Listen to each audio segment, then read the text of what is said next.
मुंडेंसोबतच्या भेटीची बातमी फोडण्यामागे मोठे षडयंत्र। भेटीला वेगळा रंग दिला। षडयंत्र रचणारा बीडमधला मोठा नेता सुरेश धस यांचा संशय। मुख्यमंत्र्यांना भेटून या संदर्भात तक्रार करणार धस यांची एबीपी माझाला माहिती। आष्टीकडे लक्ष द्यावं लागेल असं पंकजा मुंडे म्हणाल्या होत्या। पंकजा यांच्या वक्तव्यानंतर धस मुंडेंच्या भेटीला गेले का?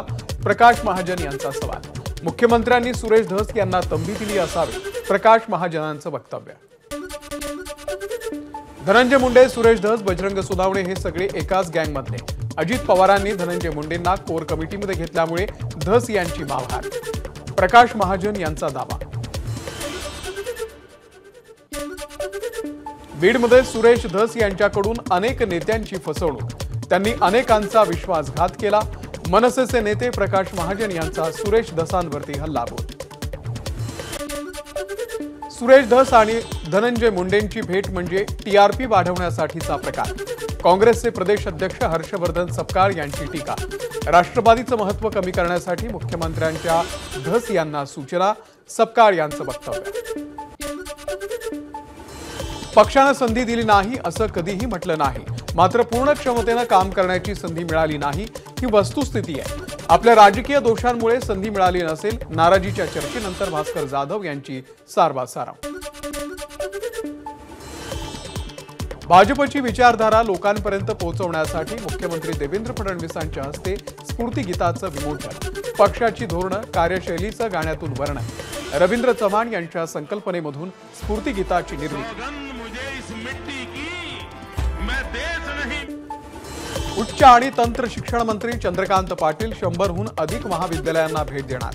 मुलांना मोफत शिक्षण मिळावं यासाठी सरकार कोट्यवधींचा भार उचलतं, मात्र अनेक महाविद्यालयांमध्ये योजनेची अंमलबजावणी होत नसल्यानं पाहणी। न्यू इंडिया बँक घोटाळ्यातील आरोपी हितेश मेहताकडे गैरव्यवहारातील 70 कोटी अजूनही असल्याचा संशय। आर्थिक गुन्हे शाखेकडून गैरव्यवहाराची चौकशी। मुंबईमध्ये ईडीचे 12 ठिकाणी छापे। बँक फसवणुकीसंदर्भात सुरू असलेल्या तपासासोबत संबंधित छापे असल्याची माहिती। कारवाईमध्ये स्थावर मालमत्तेसह बँकेतील निधी आणि विविध आक्षेपार्ह दस्तऐवज जप्त। मुंबईमध्ये पुन्हा एकदा मराठी गुजराती वाद। रूपम शोरूम मधील मॅनेजरला मराठी ग्राहकाला गुजरातीमध्ये बोलण्याची जबरदस्ती।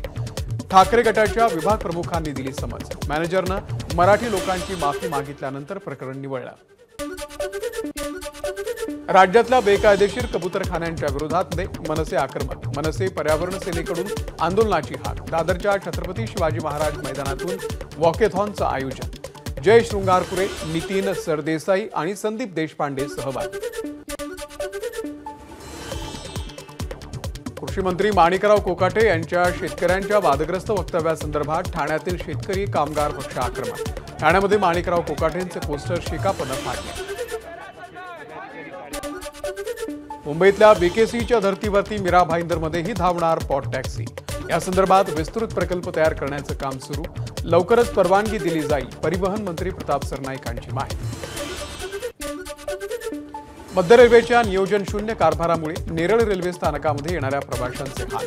पादचारी पूल तोडण्यास सुरुवात। परिणामी ट्रेनच्या प्रथम डब्यातून येणाऱ्या प्रवाशांना स्थानकाच्या बाहेर जाण्यासाठी ट्रेनच्या 8व्या डब्यापर्यंत मागे चालत जावं लागतं।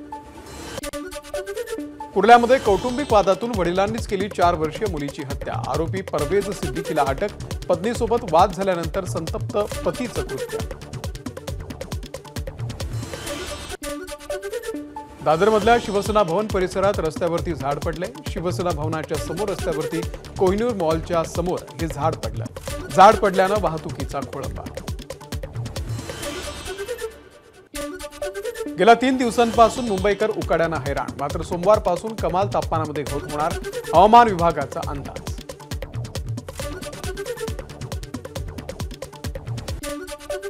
आमदार संदीप क्षीरसागर उपमुख्यमंत्री अजित पवारांच्या भेटीला। जुन्नर बाजार समितीमध्ये अजित पवार, संदीप क्षीरसागर यांच्यामध्ये चर्चा।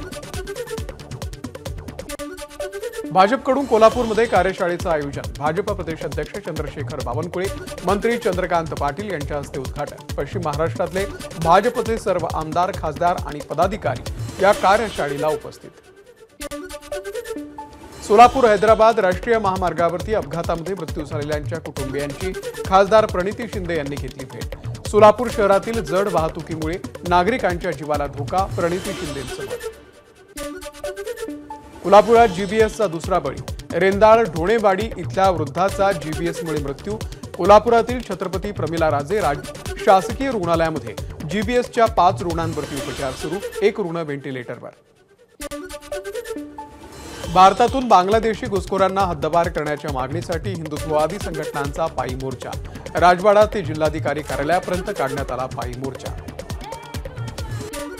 साताऱ्यातील शिवथर येथे स्टेट बँक ऑफ इंडियाचं एटीएम फोडून चोरी, कारमधून अवघ्या 7 मिनिटांमध्ये रोकड केली लंपास।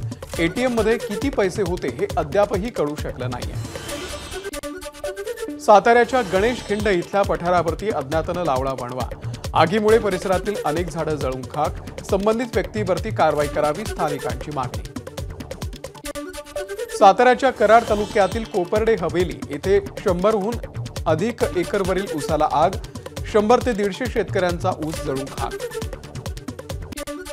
कोल्हापूरमधील ज्योतिबा देवाच्या खेट्यांना आजपासून सुरुवात, माघ महिन्यातील प्रत्येक रविवारी ही यात्रा भरते। सकाळपासून लाखो भाविक ज्योतिबाच्या दर्शनासाठी दाखल। दख्खनचा राजा श्री ज्योतिबाच्या खेट्यांना आजपासून प्रारंभ, विधानसभा अध्यक्ष राहुल नार्वेकर यांनी देखील घेतलं ज्योतिबाचं दर्शन। छत्रपती शिवाजी महाराजांच्या जयंतीच्या निमित्तानं सोलापूरमध्ये शोभायात्रेचं आयोजन, भगवे फेटे आणि पारंपरिक पोशाख परिधान करून महिला शोभायात्रेमध्ये सहभागी। छत्रपती संभाजी महाराज चौकातून बाईक रॅलीला सुरुवात। संतोष देशमुख हत्या प्रकरणामधील फरार आरोपी कृष्णा आंधळेची संपत्ती जप्त होणार, महसूल प्रशासनाकडून संपत्ती जप्त करण्याच्या प्रक्रियेला सुरुवात। सरपंच संतोष देशमुख हत्या प्रकरणातील फरार आरोपी कृष्णा आंधळेची संपत्ती जप्त कराच, पण आरोपीला अटकही करा, संतोष देशमुख यांचे बंधू धनंजय देशमुख यांची मागणी। परळीमधील सरपंच बापू आंधळे हत्या प्रकरणामध्ये फरार बबन गीतेची संपत्ती जप्त करण्याचे पोलिसांकडून प्रयत्न, पुढच्या 2 दिवसात संपत्ती जप्तीसाठी न्यायालयाकडे परवानगी मागणार। बीडमध्ये 1 मार्चपर्यंत जमावबंदीचे आदेश लागू, मोर्चे, आंदोलनं, निदर्शनं करण्यासाठी जमावास परवानगीशिवाय एकत्र येता येणार नाही, बीडचे अप्पर जिल्हा दंडाधिकारी शिवकुमार स्वामी यांचे आदेश। तुळजापूरमध्ये कौशल्य विद्यापीठ सुरू करण्याच्या हालचालींना वेग, तरुणांना जिल्ह्यामध्येच रोजगाराच्या संधी उपलब्ध व्हाव्यात यासाठी निर्णय, पुण्यातल्या सिम्बॉयसिस विद्यापीठासोबत तुळजाभवानी मंदिर समितीचा करार। छत्रपती संभाजीनगरमध्ये फेब्रुवारीमध्येच उन्हाचा तडाखा, तापमान 35 अंशांच्या वर, वातावरणामध्ये सतत बदल होत असल्यानं साथीच्या आजारांच्या रुग्णांमध्ये वाढ। छत्रपती संभाजीनगरमध्ये मालमत्ता कर, पाणीपट्टी वसुलीसाठी आता महानगरपालिकेकडे फक्त 44 दिवस शिल्लक, पालिकेच्या सपना मार्केटमधील तब्बल 32 दुकानं सील, पालिकेची आर्थिक परिस्थिती सुधारण्यासाठी धडक कारवाई। छत्रपती संभाजीनगरच्या वाळूज भागामध्ये चोरट्यानं एटीएम फोडलं, ॲक्सिस बँकेच्या एटीएम मधून लाखोंची रक्कम लंपास, पोलिसांकडून अधिकचा तपास सुरू। अंमली पदार्थांची विक्री करणाऱ्यांवरती कारवाईसाठी गेलेल्या पोलिसांवरती तिखटचा मारा, तिखटाच्या पाण्याचा मारा। छत्रपती संभाजीनगरच्या जिन्सी संजयनगर भागातली घटना, नशेच्या गोळ्यांसह आरोपीला अटक करा, तर 8 जणांवरती गुन्हा दाखल। धाराशिवमधल्या सांजा गावामधील जिल्हा परिषद शाळेला पुण्यातील सेवाभावी संस्थेकडून विविध साहित्याचं वाटप, दिव्यांगांना कृत्रिम पाय, श्रवण यंत्र आणि शाळेला क्रीडा साहित्य, पुस्तकं आणि जलशुद्धीकरण यंत्र भेट। धाराशिवमधील उमरगा नगरपालिकेकडून स्वच्छता जनजागृती मोहीम, नागरिकांपर्यंत स्वच्छतेचा संदेश पोहोचवण्यासाठी विविध ठिकाणी पथनाट्यांचं आयोजन। सोयाबीन खरेदी केंद्र अजूनही बंदच, हजारो शेतकरी हमी भावापासून वंचित, सोयाबीनची विक्री न झाल्यानं मराठवाड्यातील शेतकरी चिंतेत। हिंगोलीमधल्या शेतकऱ्यानं 2 एकर शेतीमध्ये केली चिया पिकाची लागवड, लागवडीनंतर कोणताही खर्च नाही, एकरी 80,000 रुपये उत्पन्न। नांदेडच्या हदगाव तालुक्यातील पळसा गावामध्ये बिरोबा महाराजांच्या यात्रेसाठी गर्दी। यात्रेत विस्तवावरती चालण्याची प्रथा। यात्रेच्या निमित्तानं पळसा गावामध्ये विविध कार्यक्रमांचं आयोजन। नागपूरमधल्या प्रयाग योग पुण्य आले आपल्या दारी या कार्यक्रमाला मुख्यमंत्री फडणवीसांची उपस्थिती। फडणवीसांच्या हस्ते महाआरती। नागपूरमधील अशरप्पा बेदरे यांचा बेपत्ता असलेला मनोरुग्ण भाऊ सापडला। एका सामाजिक कार्यकर्त्यानं एबीपी माझाला बातमी स्टेटसला ठेवल्यानंतर 3 महिन्यांपासून बेपत्ता असलेला भाऊ 24 तासात सापडला। यवतमाळच्या मोरत येथे गुप्तधनाचा शोध घेणाऱ्यांच्या विरोधात गुन्हा दाखल। जादूटोणा विरोधी कायद्याअंतर्गत 10 जणांना अटक। आरोपींकडून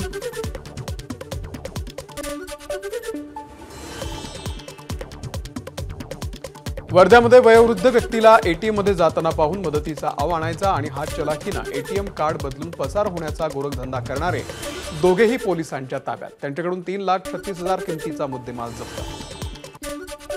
लिफ्ट देण्याच्या बहाण्यानं अज्ञात स्थळी नेत प्रवाशाला लुटलं। धारदार शस्त्रानं वार करत प्रवाशाकडील 12,000 रुपये पळवले। गोंदियातल्या देवपायली जवळची घटना। 2 आरोपींना अटक।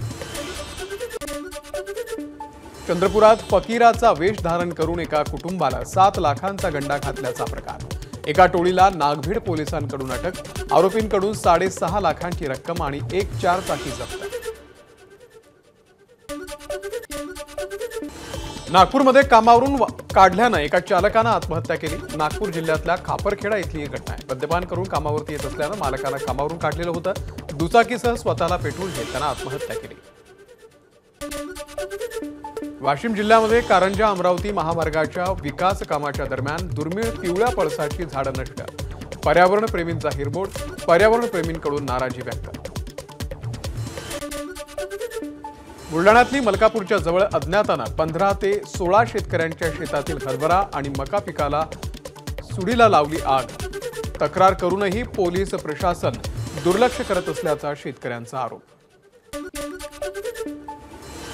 भंडारामध्ये वैनगंगेवरती उतरला विदेशी पक्ष्यांचा थवा। गेल्या 3 महिन्यांपासून मुक्कामी असलेले पक्षी उन्हाळ्याची चाहूल लागतात परतीच्या प्रवासाला। पक्ष्यांच्या थव्यानं वेधलं उपस्थितांचं लक्ष। भंडारामध्ये 2 बछडे वाघिणीपासून दुरावले। भुकेनं व्याकुळ असलेल्या बछड्यांना नागपूर प्राणी उपचार केंद्रामध्ये हलवलं। गेल्या आठवडाभरामध्ये वाघिणीपासून दुरावलेल्या 2 बछड्यांचा अन्न पाण्याच्या विना झाला होता मृत्यू। नाशिकमध्ये वाढदिवसाला चॉपरनं केक कापणं हे महागात पडलं। गजानन शेळके नावाच्या तरुणावरती पोलिसांची कारवाई। अहिल्यानगरच्या श्रीगोंद्यामध्ये राज्यातील पहिलं कांदा क्लस्टर उभारण्यास शासनाची मंजुरी।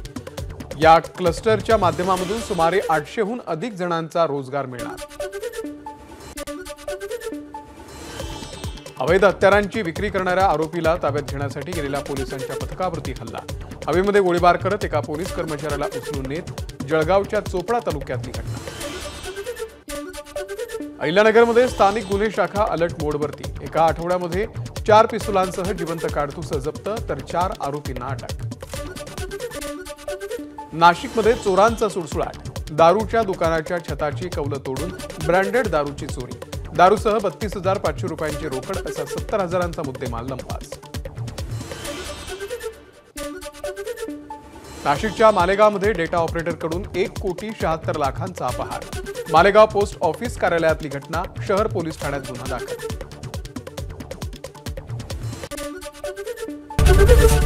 एबीपी माझा, उघडा डोळे बघा नीट।